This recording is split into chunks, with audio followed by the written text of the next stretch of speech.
Netizen yang terhormat, saat ini proses pengesahan perkawinan dari nikah siri menjadi nikah resmi atau isbat nikah di pengadilan agama itu semakin susah. Baru-baru ini, Direktorat Jenderal Badan Peradilan Agama Mahkamah Agung menerbitkan pedoman pelaksanaan tugas dan administrasi peradilan agama. Nah, salah satu yang diatur di sana ialah mengenai isbat nikah.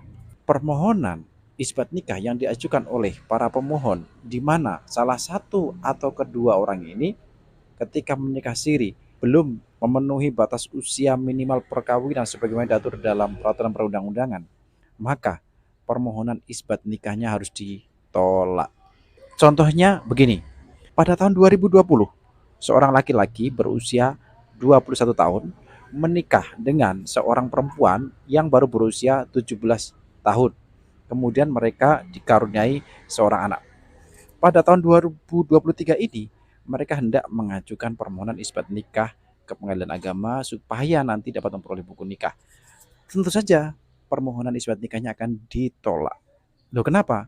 Karena pada saat nikah siri itu, si perempuan belum berusia 19 tahun. Padahal batas usia perkawinan sekarang adalah 19 tahun sebagaimana diatur dalam Undang-Undang Nomor 16 Tahun 2019 sebagai perubahan Undang-Undang Nomor 1 Tahun 1974 tentang perkawinan.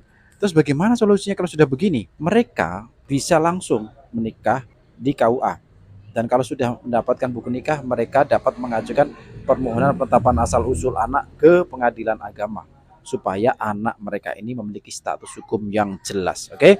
Nah, adanya aturan ini ya semakin memperketat isbat nikah. Jadi orang nggak bisa sembarangan nikah siri kemudian pengen diisbat nikahkan. Sebelumnya, Kamar Agama di Mahkamah Agung pada tahun 2018 juga ya sudah memberikan pengaturan permohonan isbat nikah yang dilakukan oleh pasangan nikah siri dalam rangka poligami liar juga harus dinyatakan tidak dapat diterima. Pertanyaannya, kenapa sih Direktorat Jenderal Badan Peradilan Agama dan Kamar Agama di Mahkamah Agung perlu membuat pengaturan semacam ini? Jadi begini, kita perlu ingat bahwa hukum itu harus dapat menjadi alat perubahan sosial atau social engineering. Sebagaimana pernah saya sampaikan di dalam video saya, saat ini ada 7 tren nikah siri di masyarakat kita. Nah, di antara 7 itu, 3 yang paling sering kita jumpai. Yang pertama adalah praktik poligami liar, yaitu pernikahan siri yang dilakukan oleh seorang suami yang masih punya istri yang sah.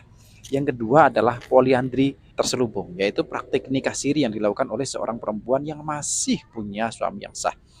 Dan yang ketiga nih, pernikahan dini, yaitu pernikahan yang dilakukan oleh pasangan yang salah satu atau keduanya belum cukup umur dan terpaksa dilakukan karena si perempuan sudah hamil duluan.